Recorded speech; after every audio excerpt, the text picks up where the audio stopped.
Miss Green has been nominated by J.N. Brown with the concurrence of the following: C.U. Clark, E.A. Lowe, W.W.S. Cook, C.R. Morey, and E.K. Rand. Those nominating Miss Green wish to emphasize their belief that she has contributed no less than any of the fellows of the Academy to the advancement of American scholarship in the Middle Ages. The volume, range, and value of Miss Green's contributions will be evident from the following list of her activities. 1. Assistance rendered as director in the formation and continual enlargement of the notable collection of paintings, tapestries, manuscripts, books, etc. It's 1938. Belle is nominated for Fellow of the Medieval Academy of America by a group of distinguished American and European medievalists. Competition is stiff. The librarian is up against 4 other candidates, all male professors from Ivy League colleges. At stake is the induction of only the second woman fellow since the Academy's founding over a decade earlier. Mindful of Green's lack of formal credentials, her nominees inundate the Academy's secretary with letters of support and material proof of her many accomplishments. Olive complexion, green eye reflection, proud black lady, but maybe not in detection. Not cause neglection, we're talking early 1900s. Her moms chose to pass, kids took direction. Build the coast of green, it's the queen librarian. Born Marion Greener, but she went contrarian. See, her father was Harvard educated and black. In fact, the first to get that stat, so better know that. I'm Anne-Marie Eze, a librarian at Harvard University. And I'm Rachael Lowell Ellison, a leadership expert and executive coach. This is Boss Like Belle, a podcast in which I seek inspiration from the life of the legendary American librarian Belle DeCosta Green and dare myself and you to lead fearlessly like her. Join us as we unpack the learnings and insights from the parallel lives of 2 Black women navigating the very white space of professional librarianship, a century apart. Portuguese background was for Stella Mine. It also should be noted, Belle was kind of fine. Episode 7, Appalled by the Avalanche. What kind of evidence did Green's nominees submit, and what was the response? The nominees, they highlighted in this long letter 8 achievements of Green's, and they focus on her development of the Morgan Library's collection and how she'd been responsible for bringing in around 900 manuscripts and rare books. The many publications that the Morgan had come up with, like catalogues of their collection and exhibition catalogues that she had been responsible for, the scholarship and production of. How she made the collections available to scholars, and how she served on various professional advisory boards for other libraries and museums and university art history departments, how she not only served a kind of scholarly audience, but also her outstanding exhibitions for the general public, which she used to call caviar for the people. And how she would also... So witty. I know, I love that one. I died of laughter when I saw that in one of her letters. But how she would also host classes for college students and even high schoolers, and how she supported scholars in producing their own publications. So those are the things that they highlighted. And what was the response? So Walter S. Cook, who's a good friend of Green's who worked at the Institute of Fine Arts, he wrote in one of his letters of support that Miss Green has no academic degrees, but she has done more than anyone else to foster and add to the publication of material in the field of the Middle Ages. William and George William Cottrell, who was the Academy secretary to the Fellows, he replied, I am somewhat appalled at the avalanche of material relating to Miss Green. Because they sent in not only the letters, but also these books that she'd published as well for the Morgan. And did it work? It did work, yeah, but it actually took 2 attempts. So the first attempt, she didn't get through. And then a year later, they tried again and sent all of these materials. And she was finally inducted in early 1939. What did Belle's fellowship at the Medieval Academy of America inspire you to do?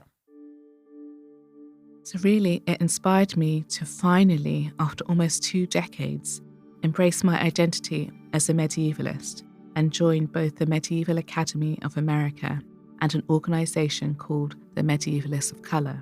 And for the podcast, I reconnected with Lisa Fagin Davis, who's the Academy's Executive Director, and Nahir Otaño Gracia, who's a prominent member of Medievalists of Color. And I discussed with each of them individually how the revelation of green as a woman of colour has influenced her perception within these 2 organisations, and the significance that she holds for their members as a kind of patron saint of medievalists of colour.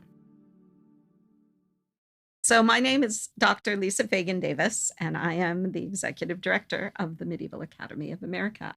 Hi, Lisa. Hi, Anne-Marie.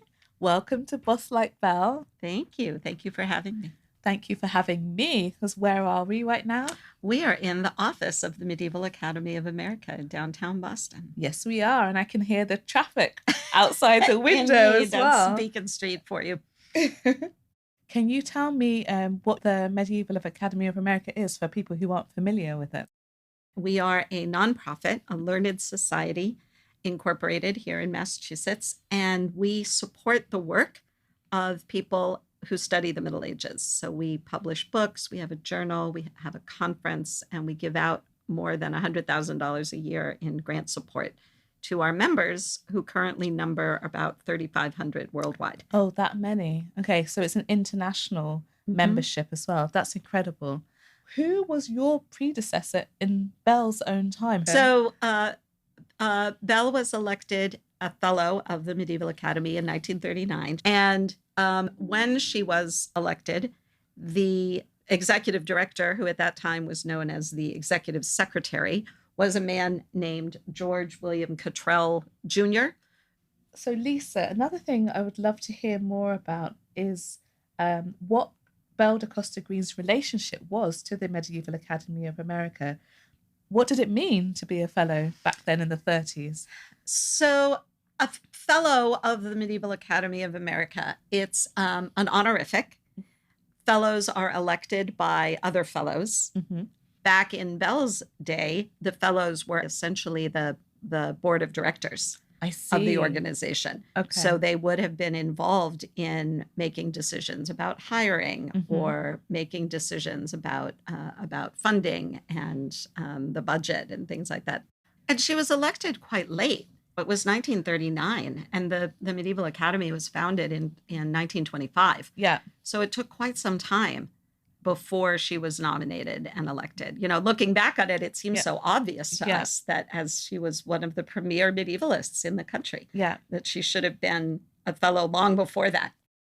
So it's not my first time visiting you here. I actually came to visit not quite a year ago to do research on my essay about green as a medievalist for the exhibition catalogue for the Morgan Library and Museum's show about her.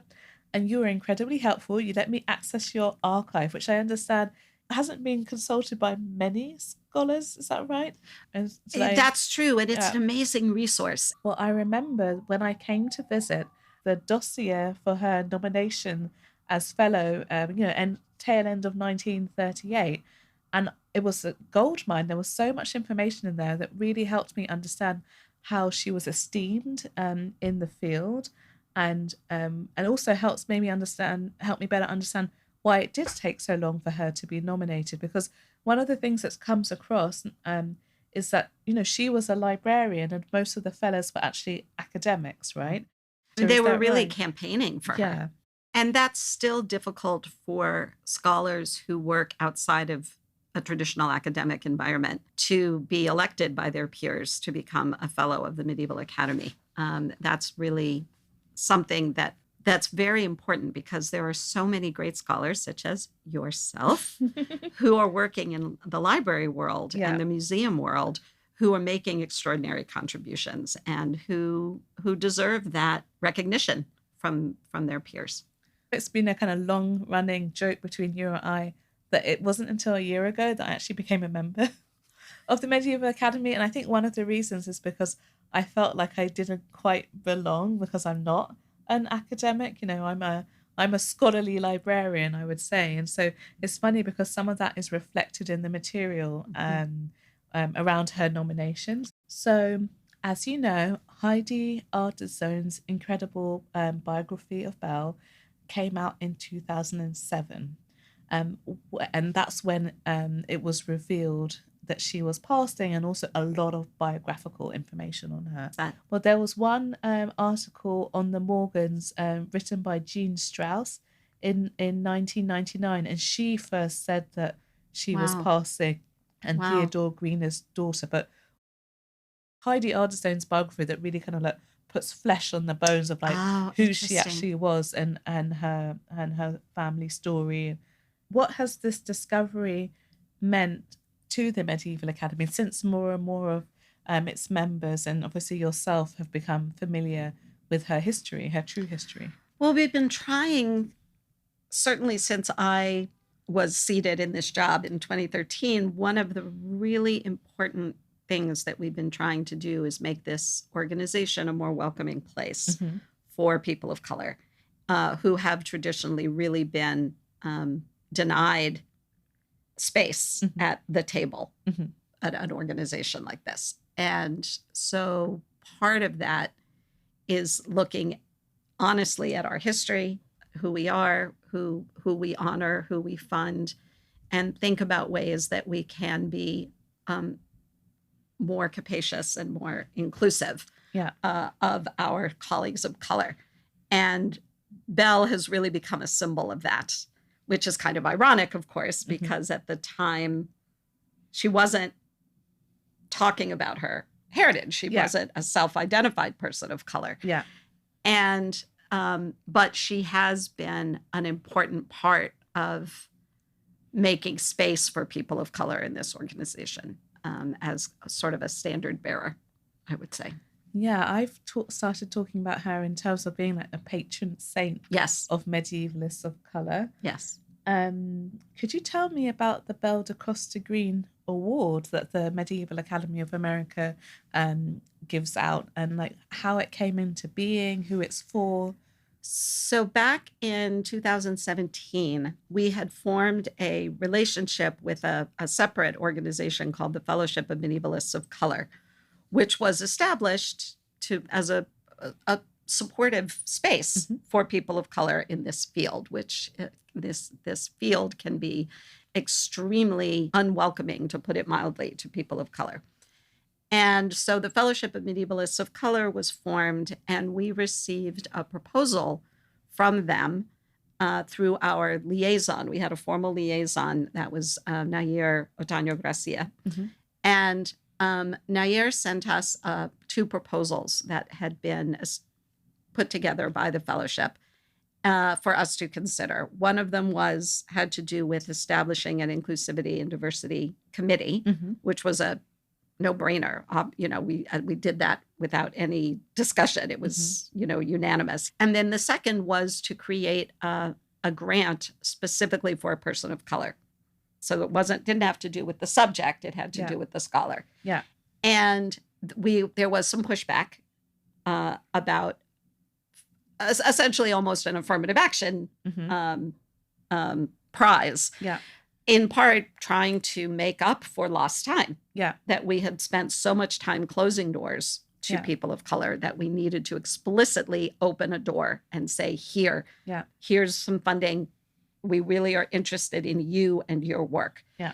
So there was some debate about whether we should in fact name it for Belle, because she was not an acknowledged person of color at the time she was working. So there was some argument, and not argument, but some discussion. Yeah. And what we finally decided was that we would face it head on and be sure to add some language in the description of the prize about her history and her self-identity, which I think was really important.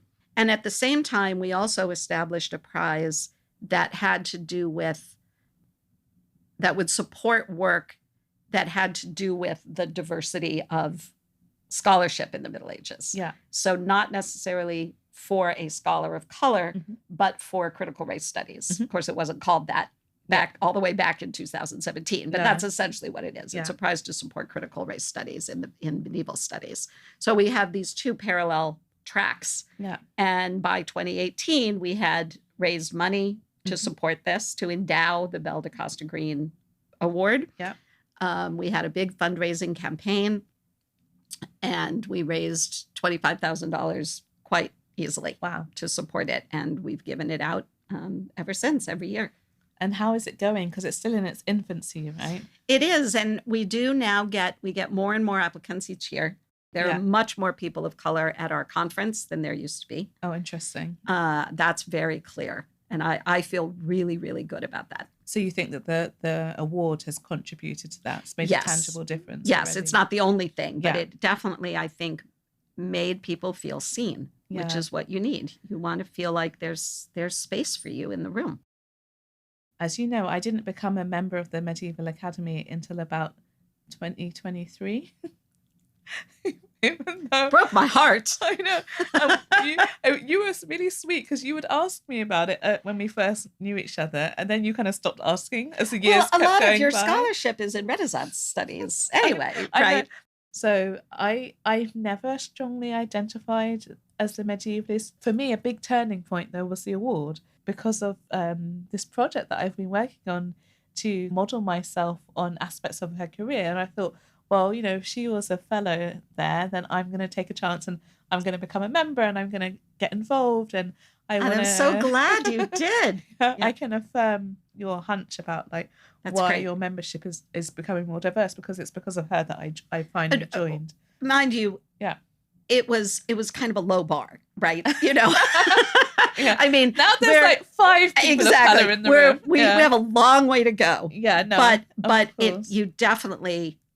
I definitely see progress. Yeah. And I feel so grateful about that. Wonderful. Thank you for spending so much time with me.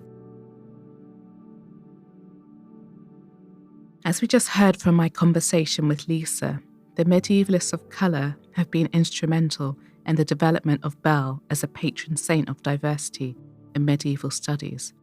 So I got in touch with Nahir Otaño Gracia, the Medievalists of Color's liaison to the Medieval Academy of America, to learn more about the organisation. Nahir openly shared her personal experience of the struggles and triumphs of being a person of colour in the field of medieval studies today, and the necessity and power of Medievalists of Colour as an affinity group. Here's our talk. My name is Nahir Otaño Gracia, and I am an assistant professor of English at the University of New Mexico, where I concentrate on medieval literature and culture. I currently work on medieval literature from the global North Atlantic. So I look at texts written in different languages, including Old North Icelandic, Middle Welsh, Old Irish, Castilian, Catalan, and a few other languages. Fantastic. And Nahir, where are you from originally? Where did you grow up? I grew up in Puerto Rico. My parents are from the mountains, and I grew up in Cajay, a tiny little town in Puerto Rico. So I come from the Caribbean, and I somehow ended up in the desert, but I kind of love it here too. So. And I'd love to hear about how you got into the field of being a medievalist. So I became a medievalist because as an undergraduate at the University of Puerto Rico at Rio Piedras, where I was finishing my PhD, my bachelor's degree.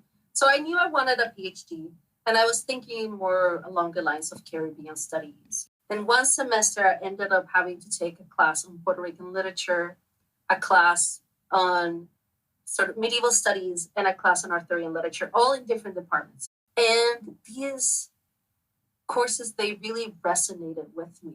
I fell in love with medieval literature. I read The Night of the Lion, or Ipe, by Cretin de Troyes in Spanish. And I remember really loving to hate that book. I really loved it. because I hated it. And it was wonderful. And it kind of changed the course of my studies. Suddenly, I wasn't so sure that I wanted to do Caribbean literature, but then I realized I wanted to do medieval literature. And then I was very lucky that when I arrived at the University of Massachusetts at Amherst, where I did my PhD, that in the comparative literature department, that they let me do it. They said, "This is what you want, figure it out. We trust you." And so that was really good. That was a really good moment for me. What did you end up doing your dissertation on, your doctorate? So I ended up looking at Arthurian literature. A lot of us know about Arthurian literature through pop culture. You know, we see a lot of movies. Keira Knightley has a really fun one. And, you know, Monty Python's The Search for the Holy Grail. So that's more commonly known. But I don't think that people necessarily know that in the Middle Ages, most of Europe consumed Arthurian literature and really loved it. And so we have Arthurian texts written in a host of languages. We have texts written in Old Norse Icelandic, in Castilian, in Catalan, in Italian, in French, in English. The list goes on. We have a Tristan narrative written in Belarusian. We have several. We have Arthurian narratives written both in Hebrew and Yiddish. So our interest in Arthur never went away. It started in the early Middle Ages, it sort of exploded in the 12th century, and we continue to love Arthurian stories. And that was a huge motivation for my work. As a comparatist, I decided not to look at those sort of more canonical texts and to look at texts that people haven't talked about or looked at. Oh, you have a new book coming out soon. So first of all, congratulations about that. I'd love to hear about what the book is about, but more importantly, the story behind how the book came into being, because I understand it was like a decade-long journey to publication. Of course. My first book project comes out of the materials that I worked on in my dissertation on Arthurian literature. Why are we so interested in these stories? What are these stories doing for us as people? How do they relate to the idea of Europe as Europe? And what I realized is that what I wanted to talk about was the idea of chivalric whiteness, the way that the knights are constructed as idealized, but also normal. Knights get to be human. They get to make mistakes. They get to learn from their mistakes. And out of that become better people. And that's why we are drawn to them. But also they get to do that by hurting the characters that they interact with. They get to do that by destroying the giant they run into, by destroying a knight, often called the Black Knight or the Green Knight. They get to do that by, in the case, one of the cases, they get to do that by killing the lord of the castle and then marrying his wife, and that they get to keep that land, right? And so their growth is surrounded by the idea that because they're knights and chivalrous and good, they can never do anything wrong. And then they get away with actually enacting a lot of violence. And so I call that chivalric whiteness. And I see this text as creating a form of whiteness. I wanted to investigate, what does it do? What can we do when we really take a look at that idea of chivalric whiteness and really interrogate what the knights are doing and the violence that they're enacting, instead of being drawn into the fantasy that they create, where they're just going on an adventure and killing the monster. So what does it mean to think about the monster? Yeah, that's so interesting. Because, we think of them as like heroic figures, right? And you're actually pointing out the horror behind the heroism. And I'm also just thinking, like, right now we're in a moment where people are exploring what it means to be white in a way that hasn't happened before from all sorts of angles. And I feel like your book project sounds so interesting, coming at it from a historic point of view, from the Middle Ages, I think probably further back than people will imagine is even relevant to this conversation that we're having today about white identity as well. I think one of the things that I really found fascinating when I was looking at these texts is that all of these texts change depending on the context, right? And so it really brings to light that even how we understand whiteness, how we understand race, these things are not fixed. They mean different things for different people. And in these different places, they are constructing whiteness slightly different. And so I also wanted to point out what those differences were. And I think that's something really important to continue to keep in mind, is that our ideas about whiteness is ever changing. Who counts as white changes constantly, right? And that when I talk about whiteness, I'm talking about an ideology, right? So I define whiteness as a race that is constructed through the absence of a racialization, right? So when you don't get to be racialized, that's whiteness becoming a form of power, right? And it's about power. And it's been really wonderful as a medievalist to see how medieval studies is now looking at how race works and how race changes depending on the time period. And so, for example, the Catalans at the 14th century, they were at the height of their power. And so their idea about whiteness is about themselves being the best. But when you look at the Welsh text, Wales was a colony of England for a very long time. So their ideas about whiteness are very different. The Welsh idea about whiteness is about wanting to belong to whiteness because they're being excluded from it, right? And so showing how these texts are very much integrated into the logics of whiteness, and pointing out that the logics of whiteness make no sense. They're not logical at all. This conversation, it's so relevant to the whole theme of this, one of the themes of the podcast, which is obviously Belle de Costa Green, like passing for white as well. So it's interesting just to think about the work that you're doing from that lens. And can we talk about what it took to get your book published and why it was more difficult than the experience of some of your peers in the field? Yeah. So I had a difficult time getting my book published. I'll admit I had a difficult time getting my advisor to sign my dissertation. It took about over 7 revisions. And ultimately, the department forced my advisor to sign.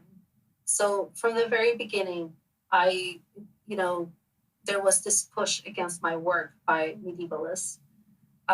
Once I was very lucky to get a postdoc at the University of Pennsylvania. It was a 3-year postdoc, which really allowed me to flourish and to thrive as a medievalist. And throughout that time, I was revising this manuscript. And so I took the revisions to several presses, and it would get outright rejected, or it would get accepted, and then the reviewers would reject it without giving me feedback as to why they're rejecting. I think that was the hardest part, is they wouldn't really tell me what was wrong. I sent it out again, a press picked it up, and they held it for over 9 months.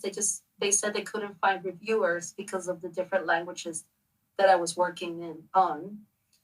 And things like that just kept coming up.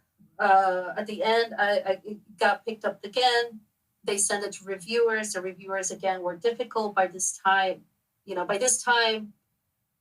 Geraldine Heng's book had come out, and it really had changed how people think about medieval studies. And so Could you say the title of her book for people who aren't familiar with it? Yeah. So Geraldine Heng wrote a book called The Invention of Race in the European Middle Ages. And he has, in 2018, this book really changed what we get to do in medieval studies, to really open the doors for many early career scholars that wanted to talk about race because of her book. And I finally felt like I could send Geraldine Hang my introduction, and she read it, and she was also thinking that this is a really powerful book. And so she encouraged me again to go to the Race Before Race series at Penn Press, because she knew that Jenny Tan and Ayanna Thompson and herself, they could usher this book into production. And it's the best decision I made. I went with Penn Press. They really helped me produce a better book that I could have possibly done without them. And I got lucky that at the end I found the right people to publish the book with, and that understood what I wanted, what I was trying to do, and helped me usher it into existence. That is an incredible story and such a testament to your perseverance and to the support of Jerry Hang as well. You're both trailblazers. So I guess this is a kind of nice segue to how we know each other, which is because of a group called the Medievalists of Color. Could you share the origin story of the Medievalists of Color? Yeah, so Medievalists of Color, when I joined Medievalists of Color, it was relatively new organization, but it was already in place. So when I joined it, it was starting out, but already there. And what I remember is they found me through Twitter. This was about 2016, so it's been 8 years now, and they invited me to join the group, and so I did, and suddenly, for the first time, I was in a community of medievalists of color who've had similar experiences to mine, their own. We all have our own experiences, but they are sort of moments of connection. And these moments of connection really made me feel heard. And not only that, it gave me strength. I think that before Medievalists of Color, I used to hide my work. So I used to present at conferences that were not for medievalists. I used to talk about the idea, I'm looking at power in Arthurian texts, or looking at translations, but I wouldn't have dared to say, I'm looking at race, I'm looking at whiteness. I said, I use post-colonial theory. So I would sort of tiptoe around my ideas because I was afraid of saying what I actually saw, and how people will react to it. And so joining Medievalists of Color gave me the strength of my own convictions. It does. That's right. Yeah. And so I was always engaged in work on diversity, always engaged in work but always outside of my own research. I was doing the work out there, and I was never doing the work within my own research and within the field of medieval studies. And so it gave me a new space where I realized that I wanted to do that work. And so Medievalists of Color did that for me, and I think it's done that for a lot of people. I invite everyone to check out our website. It's called medievalistofcolor.com. So Medievalists of Color, or MOC, is a professional organization of a diverse group of scholars working across the disciplines in medieval studies. We are graduate students, independent scholars, and tenure-track and non-tenure-track faculty of all ranks, from adjunct and lecturer to full professor. Among us are scholars based in the Americas, Africa, Asia, Oceania, and Europe. As people of color, we share a collective social-political identity that draws its strengths from the varied backgrounds and experiences of its members. We represent the power of difference. And that's who we are. That's who Medievalists of Color are. And for me, what Medievalists of Color did was allow me to thrive as a medievalist, and as a person of color, and as a Puerto Rican, and as a mother, and as all the other things that I am and who I am. It gave me a space for me to bring my whole self to the thing that I love, which is to study medieval texts and to study Arthurian literature and to work with languages and philology and looking at power. And it allowed me to do that.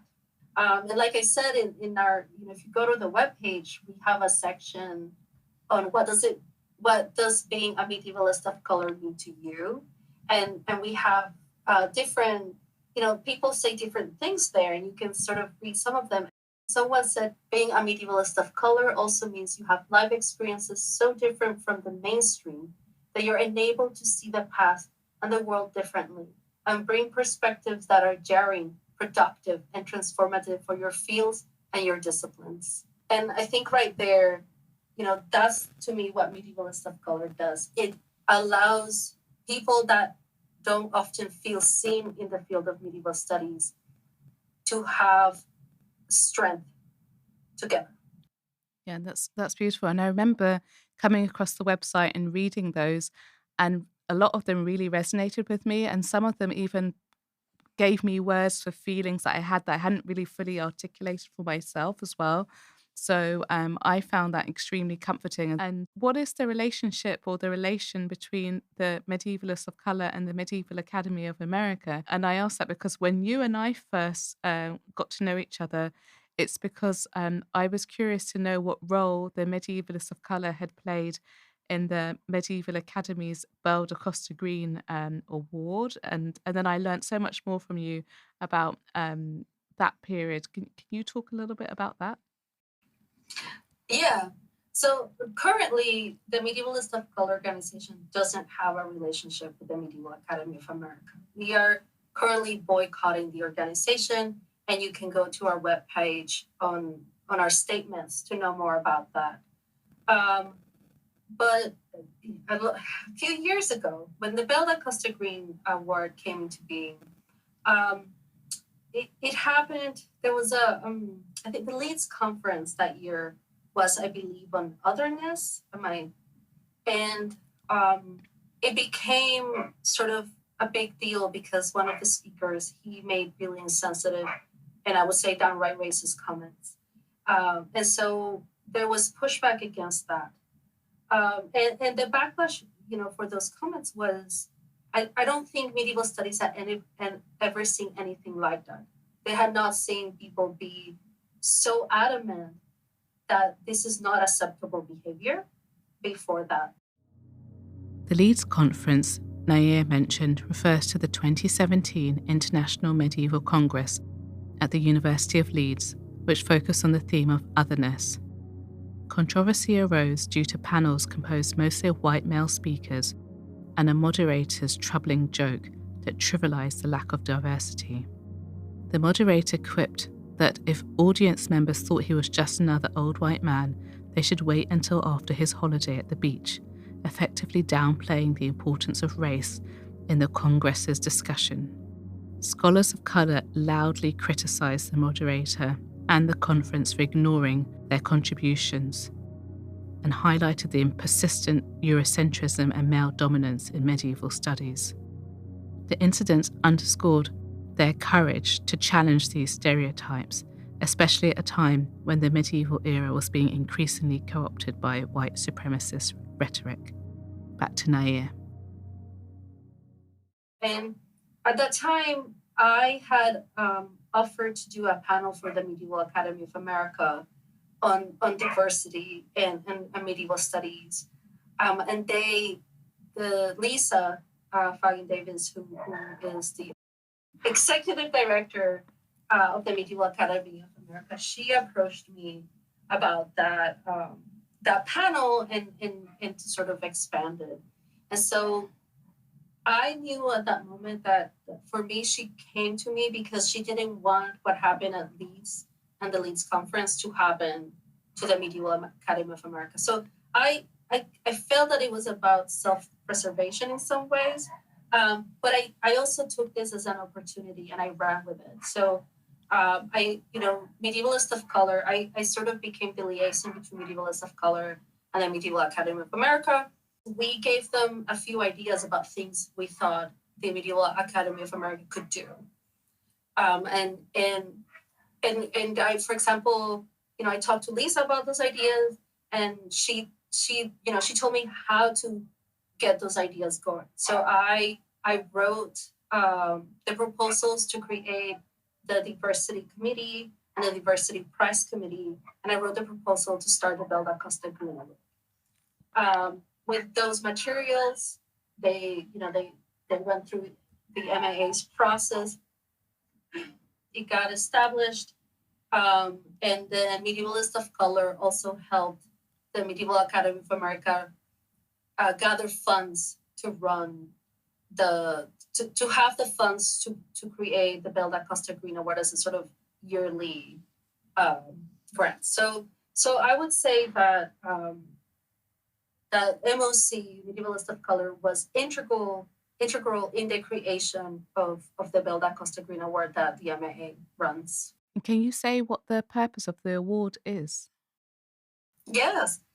So the purpose of the award is to give a grant to a person of a medievalist of color to work on their research, and we is named on Belle da Costa Green Award when the idea of this award came into existence. We thought of who do we name it after, and actually I had never heard of Belle da Costa Green Award. But then another medievalist of color suggested Belle da Costa Green, and so we brought several names to Lisa, and Belle da Costa Green made the most sense because I guess a requisite it often is that the person has to be dead. Okay. Okay. Yeah.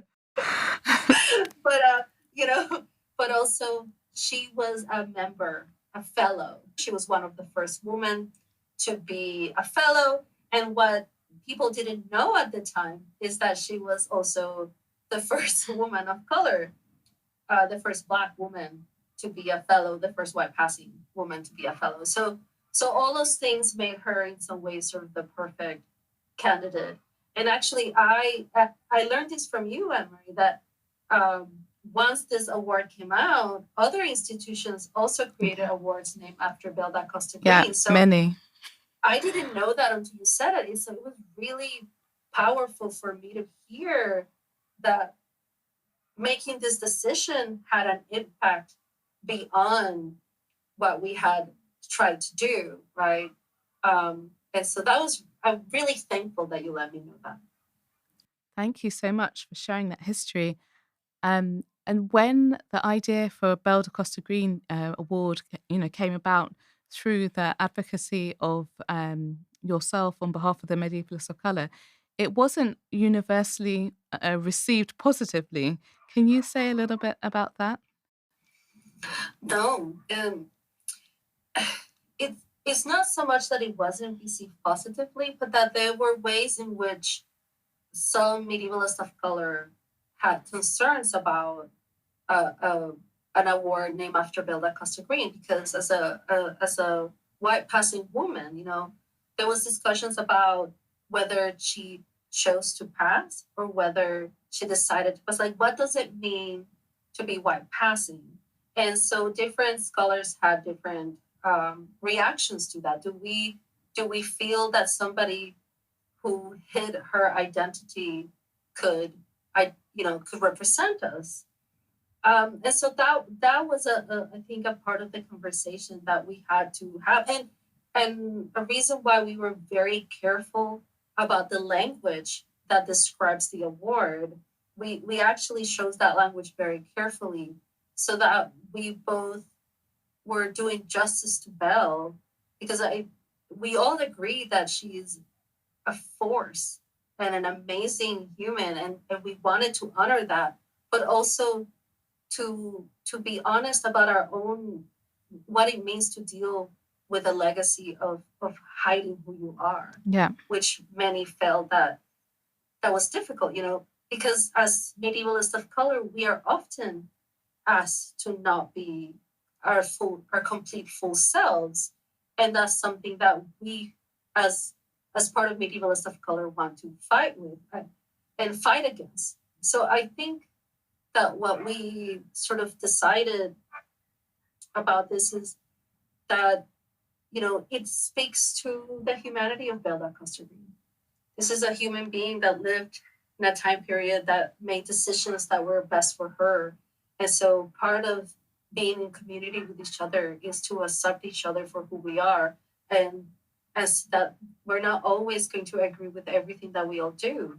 And to be in community means to accept that and understand that we're complex. And in that way, I think it's also makes her a powerful person to sort of represent the award. So that's really interesting. So you're talking about how within the group, within the Medievalists of Color, there was conversation about whether she best represented the group. But I also understand that within the Medieval Academy, there were some people who had reservations about the prize itself, let alone it being named after her too. Yes. So I believe that when the award was announced and we were raising funds for it, an envelope was left in the Medieval Academy of America's desk in, I think, at Kalamazoo, Michigan, at the sort of ICMS conference. And the envelope, I think, has some money in it. It was like, I don't know, $150 to $100. I don't remember. And the letter asked that the letter said that it was racist to have an award for people of color. And so they were going to give this money to help somebody, but I think of somebody of color, but not through the Belle da Costa Green Award. It was very weird. It was a lot of $20 and $50 bills. So it seemed like a few people got together at ICMS and they wrote this letter together, and then they pulled money together and left the envelope anonymously at the table of the Medieval Academy of America. So there was also pushback against the idea that there should be an award to celebrate medievalists of color. Wow. So anything that maybe benefits people of color is inherently racist towards white people. And I mean, just that detail of the collection of dollar bills is really interesting. So maybe not left by one person, but that representing the opinions of several people. Thank you so much for sharing that. I want to add that what's really difficult about that is if you look in the history of the prizes that the Medieval Academy of America has ever given, they mostly go to white people, right? And so you have an institution whose fellows are mostly white, whose committees are encompassed of mostly white people, whose prizes and awards mostly go to white people, being upset that one award is not going to go to a white person. Yeah. And so that, to me, speaks volume about one of the biggest problems that the field of medieval studies has, that its inability to see itself other than white.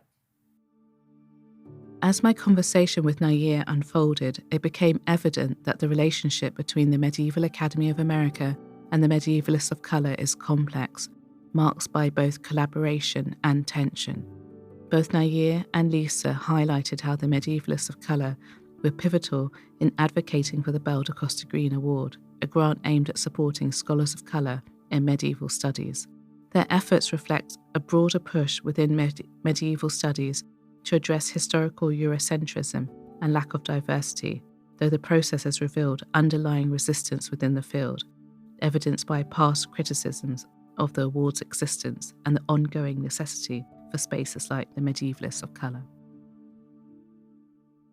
What you make of the acquisitions that Belle was making of medieval manuscripts outside of Western Europe. So, she was buying Coptic manuscripts, Armenian manuscripts, and Persian. And I mean, it's something that now we would maybe categorize under like the global Middle Ages. I think that it goes back to the idea that when you're a medievalist of color, it enables you to see the past differently and to see these texts differently. And so I would like to think that she would have belonged to medievalists of color, and she understood that her power lied in being able to see things differently. And so she wanted to have a different type of the Middle Ages, not just, Europe. And I would say, the global Middle Ages is one of the really most exciting things I think has happened in medieval studies.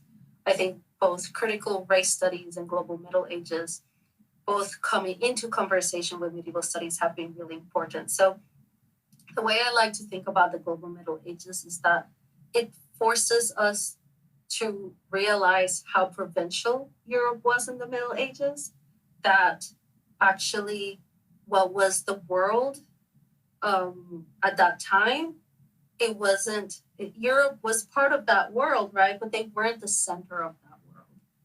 And so for me, that's the most powerful thing that the global Middle Ages brings. It's not just that we put texts from different parts of the world in conversation with each other, but that we get to show the provincial nature of Europe. If you could meet Belle, what would you ask or say to her? I think I would have been starstruck. I'm the kind of person, so that even medievalists that I know that have been impactful for me, I get starstruck. I get worried. I think I would just probably be like, just tell me what you want and I'll do it, and I'll be excited to dare to ask anything. I just want to listen to what she had to say. I would love to see you two in a room talking about chivalric whiteness. It'll be really interesting conversation because you're both incredible medievalists, and then you are putting a real microscope, let's say, on whiteness and through the lens of the Middle Ages. And she was a Black woman passing as white. I would just love to be a fly on the wall and listen to the conversation between you and see what she has to say. What does bossing like Belle mean to you? I think it means to just, I don't know if I can say this, just to take it by the balls. Do it. Whatever it is you want to do it. I don't know if I can say it. So let me reframe it. I think bossing like Belle means taking ownership of who you are as a medievalist, taking ownership of your work, taking ownership of what you want your medieval studies to be, because it's something I've learned about her, and I'll say it. I learned this through reading Sierra Lobuto's work on Belle de Costa Green, is that she created her own medieval studies. She curated her, the materials that she gathered, she curated them to tell a story about the Middle Ages. She understood that as scholars, we get to control the narrative of what it is, what the medieval past was. And I think that she understood that, and I took ownership of that. That's how I read. And so I think that that's part of what it means to be a boss like Belle. Listening to your interviews with these two amazing thinkers, women, leaders, and hearing their reflections about their academies, it's really striking how important it is to be inclusive and diverse, and how fundamental that is to a body of intellectual work, right? To have different opinions, different backgrounds, different folks in that collective, right? Because, as we're seeing today in this political climate, there's a push against DEI, there's a push against inclusiveness, and that makes it all the more powerful. So it was really important to me to hear from both of these women's perspectives. Belle's nomination story highlights two leadership challenges that I see often. It's the emotional toll of constantly having to prove yourself, and also the systemic barriers that are created by the prioritization of where you come from as opposed to what you know, right? So let's first think about, just objectively, the emotional cost of what the Academy's secretary called an avalanche of evidence. I mean, first of all, that phrase, right? It's, for leaders from underrepresented backgrounds, the need to document every achievement is such a tax on time and energy, right? And so I can see, and it's interesting, when we started working together, when you started this podcast, what came up for you was this idea of the imposter syndrome, right? And I see that comes up because if you have to constantly, make like a massive effort to prove something that for other people might be accepted, so much more quickly and easily, it's unbelievably frustrating. I think it tests your sanity to be like, oh, do I, am I good enough? Because I have to keep, assembling evidence to prove my competence. And then you're not actually focusing on leading and innovating, right? So, but then there's also, this broader systemic question, right?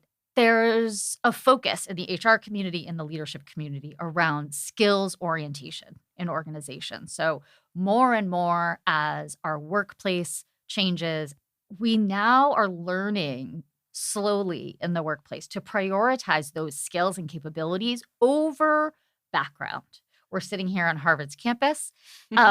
So granted, Harvard certainly will continue to have the cachet that it has with its name, but the focus now is not solely looking at where someone went to school or where someone grew up or what their name is, and really looking at what are the skills that they can bring to the job. And it's just a matter of figuring out how do we change the right norms so that we can emphasize this more skills-oriented piece. Belle's story is powerful because it illustrates both the personal cost of encountering all of these challenges and how to challenge them, right? Because at the time, her supporters were making the case that her impact should matter more than academic credentials. And it's a debate we're still having now. Yeah, that's all really interesting and makes me think about what I've noticed more and more in hiring practices, just rejection of the idea of hiring someone based on fit, right? Mhm. That's now like a dirty word. Right. You don't like, Right. what does fit mean? Right. And more like a real mapping of like, what are the duties of the job Mm-hmm. and what are the skills required, and like how does that come across both in their application materials and then like really know more through the interview process. And so for me, like even just if I look at how my own resume or CV has evolved over the years, it's gone from being very much focused on credentials, and I have a lot of great names on there. I've worked at all the top libraries and museums and gone to some of the most prestigious universities in the United Kingdom, etc. But now I really highlight in my resume, in my CV, what I actually underline is like, what are the skills that I acquired in each of these roles, as opposed to just like, oh, I held this title at this institution. Like, what skills do I have? And I think that really, it behooves anyone to have to kind of like be able to articulate that these days. Mm-hmm. And I think one of the biggest skills is also the skill to acquire new skills. And I think like this kind of skills-based focus or refocus, it really then means that you have to be on top of continuing to grow in your own professional development and to show that you're, because as you just pointedly said, like the work is changing. So in our field, like in libraries, like one of the big conversations right now is around like AI, Mm-hmm. right? And like how AI is both a threat and an opportunity to the profession. And so when AI we started first talking about this, like maybe about a year and a half ago, I found it really intimidating. Like, oh my goodness, like this is just like another thing I have to like learn about and understand. And now I'm like find it really interesting. Like after the initial kind of gut reaction of like, oh no, something new that seemingly came out of nowhere. Now I feel very different about it, and I'm open to like learning more and growing and in this area and having opinions and feeling comfortable talking about it. But it was a shift. So yeah, skills based focus also then puts the emphasis back on the employee and also in organizations to be really intentional about professional development.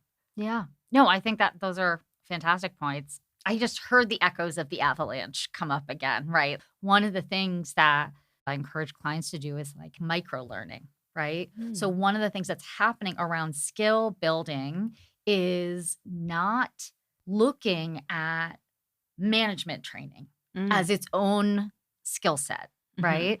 But like, can you break apart these big concepts, these big avalanches of skills, right? And say, here's where I can really I'm very bad at conflict resolution. And I find that things drag out. I'm giving examples, but then zero in on that. So you're not tackling the mountain. Yeah. You're just saying, hey, there's one skill, I'm going to work on that. And what's great about AI and online tools is we can access just the little tiny bit of powerful information that we need to grow in that way. So it just requires this level of self-knowledge and openness, which does come after a little bit of resistance. So I'm curious, when have you felt the pressure to provide an avalanche of evidence in your career? So I felt that early on in my career, especially because I was always the only person of color in any like setting. And so I feel like people tend to be, I would say, overly curious. So, whereas you might meet someone for the first time and, just be like, oh, so, where do you work? Or, nice to meet you. For me, it never stopped at that. The questions would always start, and I knew where they were coming from, but couldn't stop myself responding to them. I felt like I almost had to explain myself. So it would be like, oh, so where do you work? Oh, really? Oh, so how long have you been there? Where did you go to school? What did you study? Like way more than they would ask anyone else. And that still happens to me sometimes today. Like not so much because I feel like I'm better known, but I feel now less beholden to just answer. And if someone asks me something and I feel like, I understand the place it's coming from and I don't feel comfortable with it, now I feel more empowered to just like either like end the conversation or start asking them about themselves. And the funny thing is when you do that, people like stop because like, oh, why is she asking me like that? It's always like, where are you? So yeah, early on in my career, I felt like I had to like sate people's curiosity about my background and my credentials because they weren't used to encountering someone like me in the spaces that we were occupying. Right. Interesting. I'm curious what kind of strategies you've used to maintain that confidence. It sounds like you have a centeredness where you're able to kind of respond instead of kind of react to people's questions. Yeah, I do now, but it does catch me off guard now and again because it still happens. Sure. But now I know that, I take a breath and I ask myself, do I need to answer all of their questions or what, like what spirit are they asking me? Like, is this like a dialogue that has like, right? Is it curiosity? Yeah, or they're gathering data to sort of create a narrative about you. Yeah, no, not even create a narrative, but like, am I like coming up against some biases that they might not even realize that they have themselves, and that's where their questions are coming from because they're just surprised. And so I'll give you like a really concrete example, because it had a witness and we were talking about it after. So my boss and we had lunch with a visiting curator from the UK actually. And so we're here on Harvard and we went to lunch together and we were talking and she kept bringing the conversation back to me and asking me all these questions like, oh, so how did you get to be in the US? Like, how long have you been here? Like, what, like, where did you go to school? Like, all of this kind of stuff. She even at some point commented on my accent. Oh, wow. And then afterwards, when she left, my boss just looked at me and was like, what was that about? And I was just like, well, we talk about like minorities here, right? But if you think about it, like in the US, so like the Black population is about 13%, like nationwide, and then differs depending on where you are. In the UK, it's about 3%, right? So I really am like a minority, and then like within the like library and museum field, like even more so. And so for her to meet a Black woman who is British, who is doing very well, who's had a successful international career, who's at Harvard, I could see that she was just like confused. How could that be? Right. Yeah, how could that be? And so she just kept bringing, and the point of the meeting, I can't even remember what we were there to talk about. It was about something else entirely, but she kept bringing the conversation back to me and grilling me. And my boss, even he noticed it and felt uncomfortable and was just like, what was that all about? And then I was just like, yeah, like I forgot actually, because I haven't lived in the UK for such a long time, like what some of these like assumptions are, and some of these like class dynamics and racial dynamics as well. And that's why she was like commenting on my accent. I can't remember exactly what she said, but it was something to the effect like, oh, you're very articulate, like, the usual thing. Right. So it was like that. But there was a witness there, so it was good for me because I felt like, oh, I didn't imagine it wasn't just that, or I'm not overreacting. Like he noticed it too, but I found myself answering all of her questions. Sure, because it's almost reflexive at that point. Yeah. So I want to name something, this at this point in the podcast, what's coming up for me as we're talking and you're reflecting on how things have changed for you is really, I keep going back to that moment in my virtual office where, you found this so compelling because you said, I have imposter syndrome, right? Like, I don't know if I should be in this leadership role. I don't know, there was a lot of questioning. Do I deserve? Have I earned? I'm not even sure. I think we actually debated imposter syndrome a lot because I was like, I don't know. I don't like that. And, but it was your term. I mean, it's a very common term and it makes sense. But what I hear now is just such an amazing journey of growth and centeredness. And there's always more growing to do, right? So I'm not saying we've reached any conclusion, but it's just so remarkable, particularly in this episode, hearing you talk about not only, your feelings about not needing to explain yourself, but also being able to celebrate, like, this is what I've done. This is who I am. This is my career. This is what I've created and established. And it's remarkable. It's really, truly just such a joy. I think Belle would be very proud of you.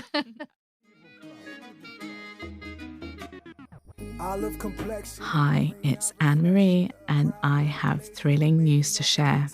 I'm leaving Houghton Library to lead an exciting project at Harvard's iconic Widener Library. As the first director of public engagement, I'll create a discovery centre to welcome the public into parts of this historic space. This journey mirrors Belle's own path as she transformed the personal Morgan Library into a public institution 100 years ago. Widener Library, named for Harry Elkins Widener, a Harvard graduate and book collector who died tragically young on the Titanic, was a gift from his mother to the university, complete with a memorial room housing his personal collection. Belle and Harry shared a deep friendship and passion for rare books, with her encouragement pivotal in his collecting. She later honoured him by visiting the newly opened Widener Library, and now I'm privileged to follow in her footsteps, inspired by her legacy. Join me in the final episode of Boss Like Belle for a tour of Widener with Peter Accardo, curator of the Harry Elkins Widener collection, as we explore these meaningful parallels and the future they inspire. Yeah, well, she herself was part of that first wave, I think, of scholar librarian. Yeah. There had always been people at an institution like Harvard that cared about books, but it was really at the end of the 19th century as America began to rise in prominence, not throughout the world, that academics, librarians responded in kind. We needed to have world-class libraries to support the mission of the country. And so she was a part of that first wave, really, a professional librarian doing this work of collection building, all toward the goal of leaving students and the rest of us material to work with to create new knowledge from. The second woman and the first person of color, Miss Belle Green, unlike any other. The Boss Like Belle podcast is created by Anne-Marie Eze. Hosted by Anne-Marie Eze and Rachael Lowell Ellison. Produced by Anne-Marie Eze and Diego Senor, executive producer at Les Central Podcasts. Edited by Nicole Pizarro at Les Central Podcasts. Sound engineers Clayton Scoble and Brian Leach at Harvard Library. Special consultants Philip Palmer and Erica Chalela, co-curators of the exhibition Belle Costa Green, A Librarian's Legacy, the Morgan Library and Museum. Voices of the Medieval Academy of America, members of the 1930s. Performed by Bill Stoneman. The Ballad of Belle Costa Green, composed and performed by Big Piff and under license from Big Piff. All other songs are from the Soundstripe.com platform. Soft Images by Dustin Ransom. Promise of Hope by Curtis Parks. Cover art by Scott Murray, based on a photograph of Belle Costa Green by Clarence H. White, 1911. Courtesy of the Biblioteca Berenson I Tatti, the Harvard University Center for the Italian Renaissance Studies. The Boss Like Belle podcast is also supported by the Morgan Library and Museum and made possible by the generous support of Harvard Library, whose commitment to fostering knowledge and research enables the sharing of ideas and scholarship with the broader community.